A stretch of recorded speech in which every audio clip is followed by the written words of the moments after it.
Yes, from the last meeting we had in Alhambra 2 months ago, I believe, we had the results of the preliminary results of the environmental study.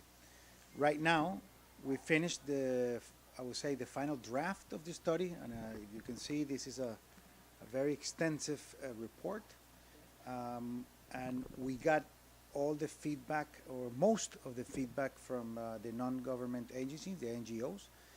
We got the feedback from the community, and we got the feedback from any other stakeholders at that time when we did the study. So right now we're presenting the final draft results. We still have some institutions who have not submitted their comments. For example, the Aruba BirdLife Foundation, they have not submitted their comments about the project. So we are in the finalization of the environmental impact assessment study, and now we are waiting for the ROP to be changed into a zoning, a correct zoning for us to start the project. So